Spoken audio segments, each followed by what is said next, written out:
മഹാരാഷ്ട്രയിലെ ഭീകരവിരുദ്ധ സ്ക്വാഡ് തലവനായിരുന്ന ഹേമന്ത് കർക്കരെയുടെ കൊലപാതകവുമായി ബന്ധപ്പെട്ട് വീണ്ടും ചില രാഷ്ട്രീയ വിവാദങ്ങൾ ഉടലെടുക്കുകയാണ്. അപ്പോൾ പ്രമുഖനായ ഒരു കോൺഗ്രസ് നേതാവ് അദ്ദേഹം വെടിയേറ്റത് ഭീകരവാദിയായിരുന്ന അജ്മൽ കസബിൻ്റെ തോക്കിൽ നിന്നല്ല എന്നൊരു പ്രസ്താവന ഒരു പ്രസംഗത്തിൽ നടത്തുകയും അതിനെതിരെ പല വിമർശനങ്ങളും ഒപ്പം തന്നെ അതിനെ പിന്തുണച്ചുകൊണ്ടും വളരെ സജീവമായി ഈ വിഷയം തന്നെ ചർച്ച ചെയ്യുകയാണ്. ആ മരണം, അദ്ദേഹത്തിൻ്റെ കൊലപാതകം വീണ്ടും സജീവമായി ചർച്ചയാകുകയാണ്. അതൊരു തെരഞ്ഞെടുപ്പ് കാലത്ത് കൂടിയാണ് എന്നുള്ളതാണ് ഏറെ പ്രധാനം. എങ്ങനെയാണ് അജിംസ് അതിനെ കാണുന്നത്?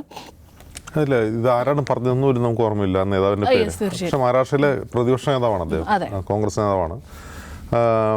ആര് പറഞ്ഞു എന്നുള്ളതല്ല പ്രധാനം, എന്ത് പറഞ്ഞു എന്നുള്ളതാണ് BJP പിന്നീട് അതിനെ ഉപയോഗിക്കുക. അപ്പം മുമ്പ് പറഞ്ഞല്ലോ, സൽമാൻ ഖുർഷിദിൻ്റെ നീസ് ആണത് പറഞ്ഞത്, മറിയം എന്ന് പറയുന്നത്. അവർ സമാജ്വാദി പാർട്ടിയാണ്, പക്ഷേ അത് കോൺഗ്രസിനെ ഉപയോഗിക്കുന്നു. ഇവിടെ പറഞ്ഞത് മഹാരാഷ്ട്രയിലെ പ്രതിപക്ഷ നേതാവാണ്. അപ്പം അദ്ദേഹം പറഞ്ഞത് ഒരു കോൺസ്പിരസി തിയറിയാണെന്നാണ് പൊതുവെയുള്ള ധാരണ.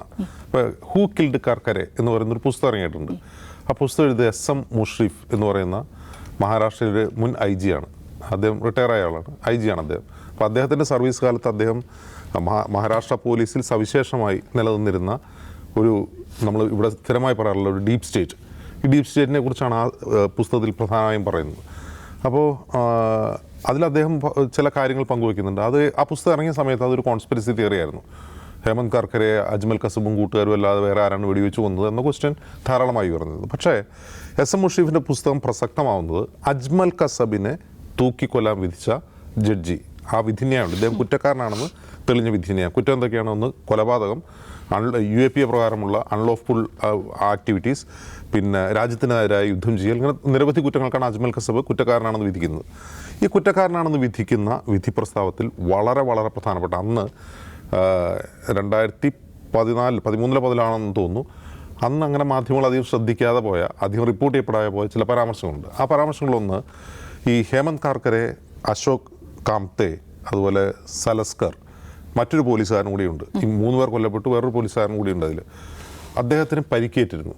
അദ്ദേഹത്തിന് ഈ വെടിവെപ്പിൽ പരിക്കേറ്റിരുന്നു. ഈ പരിക്കേറ്റ ആൾ കോടതിയിൽ കൊടുത്ത മൊഴി അദ്ദേഹം പല പ്രാവശ്യം ചേഞ്ച് ചെയ്തു. അതായത് അദ്ദേഹം ദൃക്സാക്ഷിയാണ്, ആ ആക്രമണത്തിൽ ദൃക്സാക്ഷിയാണ്. അപ്പോൾ ഈ വിധിന്യായത്തിൽ ഈ അജ്മൽ കസബിനെ തൂക്കാൻ വിധിച്ച ജഡ്ജി ഈ സാക്ഷിയെ, ഈ പ്രോസിക്യൂഷൻ സാക്ഷിയെ നുണയൻ എന്ന് വിളിക്കുന്നുണ്ട്. ആ വിധിന്യായത്തിൽ ലയർ എന്ന വാക്കാണ് ഉപയോഗിക്കുന്നത്. അതിൻ്റെ കാരണം പല ഘട്ടങ്ങളിൽ അദ്ദേഹം മൊഴി മാറ്റുകയും നുണ പറയുകയും ചെയ്യുന്ന ആ വിധി പറഞ്ഞ ജഡ്ജിക്ക് ബോധ്യപ്പെട്ടു. രണ്ടാമത്തെ കാര്യം, ഹേമന്ത് കാർക്കരെ ആരാണ്? Hemant Karkare anti terrorism squad തലവൻ എന്നതിനപ്പുറം ഈ ബോംബെ ആക്രമണം നടക്കുന്നത് 2008-ലാണല്ലോ. 2006-ലും 2008-ലും മാലേഗാവിൽ 2 തവണ സ്ഫോടനം ഉണ്ടായി. 2006-ൽ സ്ഫോടനം നടന്നു. 2008-ലെ സ്ഫോടനം ഹേമന്ത് കാർക്കരെയാണ് അന്വേഷിച്ചത്.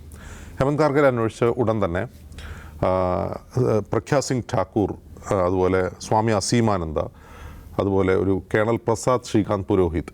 ഈ കേണൽ പ്രസാദ് ശ്രീകാന്ത് പുരോഹിത് ഒരു സൈനികനാണ്, കേണൽ പദവിയിലിരിക്കുന്ന ആളാണ്. ഈ 3 പേരെ അറസ്റ്റ് ചെയ്ത് കഴിഞ്ഞപ്പോൾ ഇവരെല്ലാവരും സംഘപരിവാർ പ്രവർത്തകരാണ്. ഈ പ്രഖ്യാ സിംഗ് ഠാക്കൂർ അന്ന് പഴയ ABVP നേതാവാണ്, പിന്നെ പാർട്ടിയിലൊന്നുമില്ല. ഇപ്പോൾ അവർ BJPയുടെ MP-യുമാണ്, ഓർക്കുക. അപ്പോൾ ഇവരെ അറസ്റ്റ് ചെയ്ത് കഴിഞ്ഞപ്പോൾ അന്ന് ഗുജറാത്ത് മുഖ്യമന്ത്രിയായിരുന്ന നരേന്ദ്രമോദി ഉൾപ്പെടെ, വിശ്വ ഹിന്ദു പരിഷത്ത് ഉൾപ്പെടെ അന്നത്തെ സംഘപരിവാർ സംഘടനകൾ മുഴുവൻ ഹേമന്ത് കാർക്കരെ ഒറ്റപ്പെടുത്തി ആക്രമിച്ചിരുന്നു. അതായത് സംഘപരിവാറിനെ, ഈ ഭീകരാക്രമണത്തിൽ സംഘപരിവാറിനെ വേട്ടയാടാൻ വേണ്ടി ഇദ്ദേഹം ശ്രമിക്കുകയാണ്. അതായത് ഈ ഹേമന്ത് കാർക്കരെ പേരെടുത്ത് പറഞ്ഞു വിമർശിച്ചിരുന്നു. ഈ പട്ടാളക്കാരനെ അറസ്റ്റ് ചെയ്ത് സൈനികരുടെ മനോവീര്യം തകർക്കാൻ വേണ്ടിയാണെന്ന് ആരോപിച്ചിരുന്നു. ഒന്ന് ആലോചിച്ച് നോക്കുക. ഇപ്പോൾ ഹേമന്ത് കാർക്കരെ എന്താണ്? സംഘപരിവാറിൻ്റെ ഹിറ്റ് ലിസ്റ്റിലുള്ള ആളാണ്. ഇവിടെ ഈ മുംബൈ ഭീകരാക്രമണത്തെക്കുറിച്ച് ഒരുപാട് കോൺസ്പിരസി തിയറീസ് ഉണ്ട്.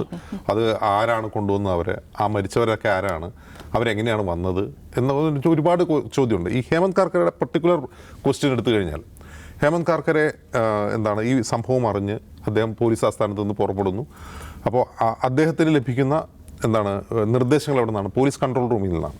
അപ്പോൾ പോലീസ് കൺട്രോൾ റൂം അന്ന് നിയന്ത്രിച്ചിരുന്നത് രാകേഷ് മരിയ എന്നു പേരുള്ള ഒരു ഉദ്യോഗസ്ഥനാണ്. അദ്ദേഹം പിന്നീട് ആ പേരൊന്ന് ഗൂഗിൾ ചെയ്താൽ മതി. അദ്ദേഹം പിന്നീട് എവിടേക്ക് എത്തിപ്പെട്ടു, ഏതൊക്കെ തസ്തികയിലേക്ക് പരിഗണിക്കപ്പെട്ടെന്ന് പിന്നീട് അറിയാം.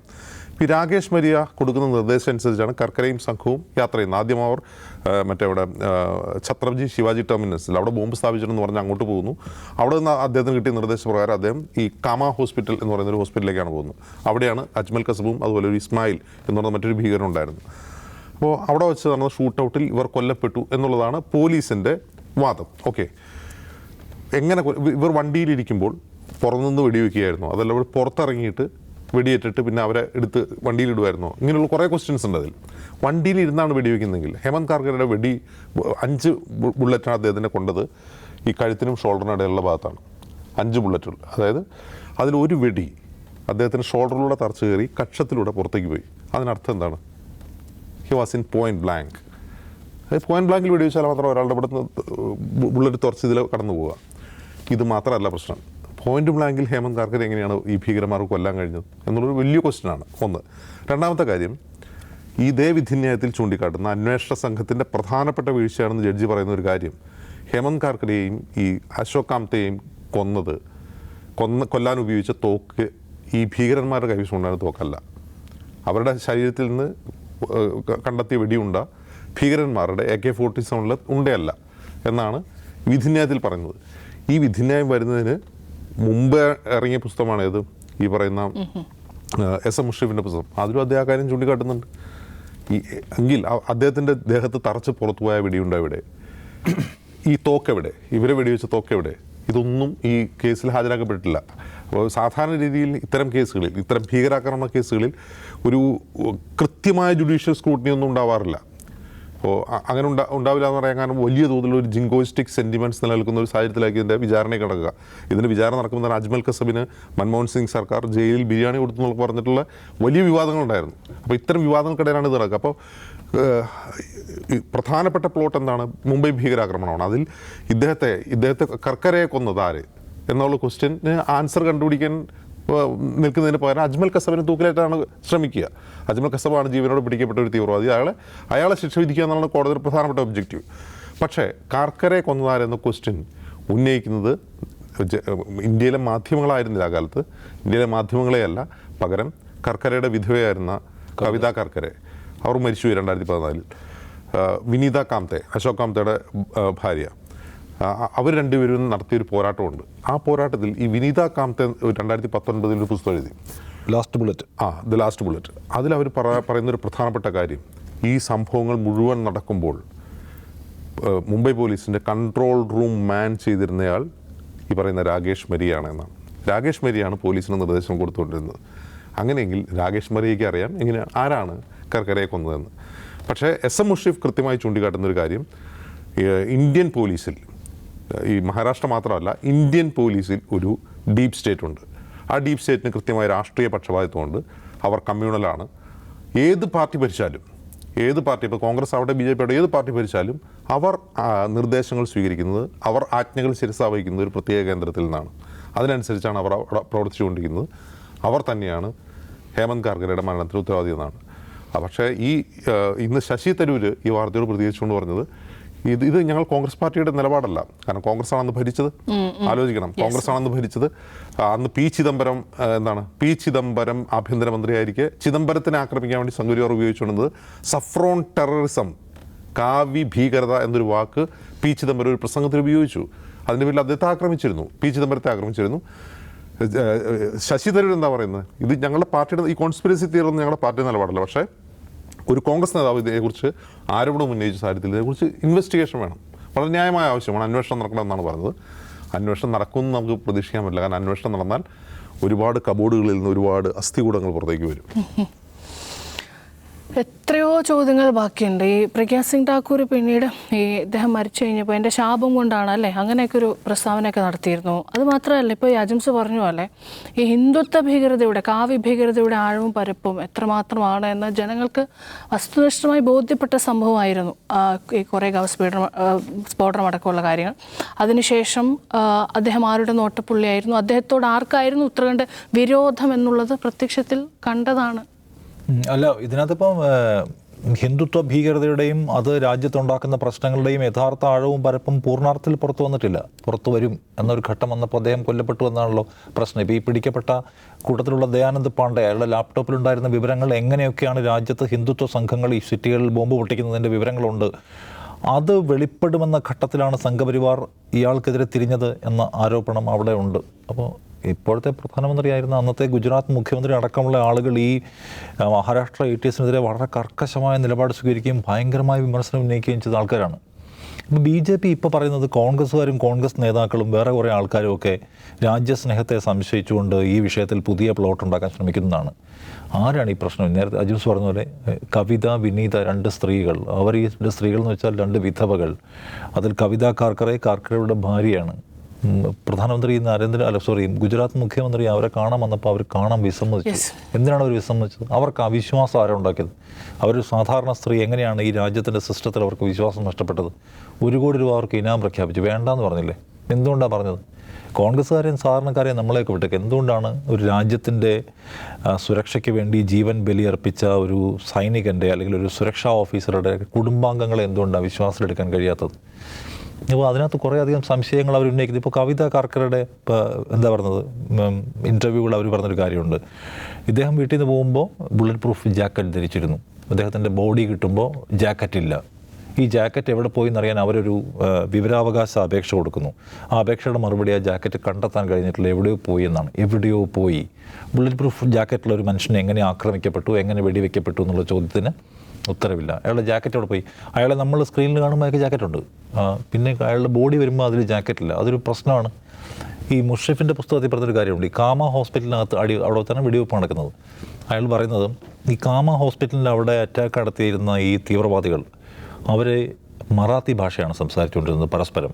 അവർ സംസാരിച്ചുകൊണ്ടിരുന്നത് പാകിസ്ഥാനി ഭാഷയല്ല. ഇത് പുള്ളി വളരെ കൃത്യമായിട്ട് പറയുന്നുണ്ട്. ഒരു പൊതുചടങ്ങിൽ പുള്ളി ഇന്ന് വായിച്ചപ്പോൾ കണ്ട ഒരു പൊതുചടങ്ങിൽ പുള്ളി IBയുടെ സാന്നിധ്യത്തെക്കുറിച്ചുള്ള സംശയം തുറന്നു പറഞ്ഞതാണ് മുഷറഫ്. അപ്പോൾ ഈ സംശയങ്ങൾക്ക് ആരാണ് ഉത്തരം തരേണ്ടതെന്ന ക്വസ്റ്റ്യൻ അവിടെയുണ്ട്. അപ്പോഴേ നമ്മളിതിൻ്റെ പിന്നിലേക്ക് പോകുന്നത് ആരായിരുന്നു ഇയാൾ? അപ്പോൾ ATSൻ്റെ ചീഫായിരുന്നു.